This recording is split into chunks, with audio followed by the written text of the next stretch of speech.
20,000-ത്തിലധികം dead ബോഡികൾ കത്തിച്ചാലും ഒന്നും സംഭവിക്കാത്ത ഒരു portable crematorium. Thrissur സ്വദേശിയായ ബിജുവിന്റെ തലയിൽ നിന്ന് ഉദിച്ച അറിവുകൾ എല്ലാം ഉപയോഗിച്ച് 10ഓളം തവണ പരീക്ഷണം നടത്തി അവസാനം പരാജയത്തിൽ നിന്നും വിജയത്തിലേക്ക് എന്ന രീതിയിൽ പോർട്ടബിൾ ക്രിമിറ്റോറിയം എന്ന ആശയത്തിലേക്ക് എത്തിച്ചേരുകയായിരുന്നു.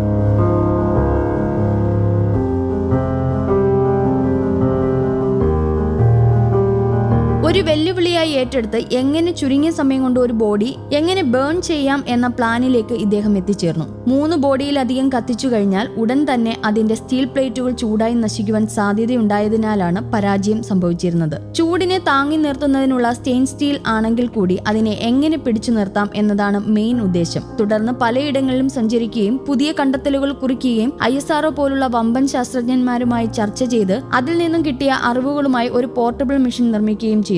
ഈ പോർട്ടബിൾ മെഷീൻ 20,000 ബോഡിയിലധികം കത്തിച്ചാലും ഒരു കേടുപാടും സംഭവിക്കില്ല എന്ന് ഉറപ്പായി. കമ്പനി മെഷീൻ പുറത്തിറക്കുകയായിരുന്നു പിന്നീട്. ഞാനിപ്പോ ഈ ഒരു ക്രിമിറ്റോറിയത്തിന് വേണ്ടി നമ്മളിപ്പോൾ തുടങ്ങിയൊരു സ്ഥാപനമാണ്, ഞങ്ങളൊരു സ്റ്റാർട്ടപ്പ് കമ്പനിയാണ് man of steel engineering private limited എന്നുള്ളത്. നമ്മളിത് കമ്പനി തുടങ്ങിയിട്ട് ഏകദേശം നമ്മൾ 26-28 കൊല്ലമായി. നമ്മൾ ഫർണിച്ചർ നിർമ്മാണമായിരുന്നു നമ്മുടെ ജോലി. അതിൽ നമ്മൾ 2000 നമ്മൾ കോവിഡ് വന്നപ്പോൾ നമ്മൾ ഗവൺമെന്റ് തന്നെ നമ്മൾ ഹോസ്പിറ്റൽ എക്യുപ്മെന്റ്സ് ഉണ്ടാക്കാനും അങ്ങനെ ഹോസ്പിറ്റലുമായി ബന്ധപ്പെട്ട് കുറെ പ്രൊഡക്ഷൻ ഉണ്ടാക്കാൻ വേണ്ടി ആഗ്രഹിച്ചപ്പോഴാണ് നമ്മൾ ഹോസ്പിറ്റൽ ഫർണിച്ചർ എക്യുപ്മെന്റ്സ് പ്രൊഡക്ഷൻ തുടങ്ങിയത്. അതിപ്പോൾ നമ്മൾ മോട്ടറൈസ്ഡ് കട്ടിലും എല്ലാ സാധനങ്ങളും കൂടി ഉണ്ടാക്കിയിട്ടുണ്ട്. ആ സമയത്താണ് നമുക്ക് എൻക്വയറി വന്ന് ഇങ്ങനൊരു പോർട്ടബിൾ ക്രിമിറ്റോറിയം അല്ലെങ്കിൽ ക്രിമിറ്റോറിയം ഉണ്ടാക്കണം എന്നൊരാഗ്രഹം പല ആൾക്കാരും നമ്മൾ സമീപിച്ചത്.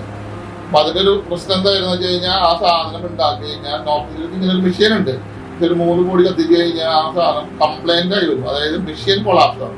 അപ്പൊ അതില്ലാണ്ട് ഒരു മെറ്റല് കിട്ടി അവർക്കൊരു 20-30 ഗ്യാസിൽ കത്തിക്കാവുന്ന ഒരു മെഷീൻ കാണുന്ന ഒരു ആഗ്രഹത്തിലാണ് നമ്മൾ സമീപിച്ചത്. 2021 സേവാഭാരതിക്കായി 30ഓളം പോർട്ടബിൾ ക്രിമിറ്റോറിയം കൈമാറുകയുണ്ടായി. അത് 2.5 മണിക്കൂർ അധികവും 30 കിലോ ഗ്യാസും ചെലവുള്ളതായിരുന്നു. അതിനും താഴെ സമയം ചെലവഴിക്കുന്ന രീതിയിൽ ഒരു പോർട്ടബിൾ കണ്ടെത്താനായി അദ്ദേഹം വീണ്ടും ശ്രമിച്ചു. അതിന്റെ ഭാഗമായി തമിഴ്നാട്ടിലേക്ക് കൊടുക്കുകയും അവിടുത്തെ ജനങ്ങൾക്ക് വീടുകൾ തന്നെ കൊണ്ടുവന്ന് ക്രിമിറ്റോറിയം ഉപയോഗിച്ച് എന്ന അവസ്ഥയായപ്പോൾ കൂടുതൽ ആളുകളിലേക്ക് ശ്രദ്ധ ചെലുത്തി. ഇതിനുശേഷം വിജയവാഡ ആന്ധ്ര ഗവൺമെന്റിന്റെ കീഴിൽ നിന്നും ലേറ്റസ്റ്റ് 5 കിലോ ഗ്യാസ് 35 മിനിറ്റ് താഴെയുമാണ് ബോഡി കത്തിക്കാൻ വരുന്ന സമയമായി ഒരു ക്രിമിറ്റോറിയം ഇറക്കിയിരിക്കുന്നത്. ഇതിലും താഴെ സമയം കൊണ്ട് ബോഡി കത്തിക്കാൻ പറ്റുന്ന ഒരു ക്രിമിറ്റോറിയം നിലവിൽ എവിടെയുമില്ല. ആകെ 400 രൂപ മാത്രമാണ് ചെലവ് വരുന്നത്. 1/2 ലിറ്റർ പെട്രോളും 4.5 കിലോ ഗ്യാസ് മാത്രമാണ് അതിനാവശ്യമായി വരുന്നത്. ഒരു ഇലക്ട്രിക്കൽ ക്രിമിറ്റോറിയം പണിയുന്നതിനായി 1,80 ലക്ഷം രൂപയും 60 സെന്റ് സ്ഥലവുമാണ് ആവശ്യമായി വരുന്നത്. ഈ പ്ലാൻ പ്രാബല്യത്തിൽ വരണമെങ്കിൽ 1 കൊല്ലത്തിന് മുകളിൽ എടുക്കും. അത് വെച്ച് നോക്കുമ്പോൾ ഈ പോർട്ടബിൾ ക്രിമിറ്റോറിയത്തിന്റെ വില വരുന്നത് വെറും 15 ലക്ഷം മാത്രമാണ്. ചെലവ് വെറും 400 രൂപയും.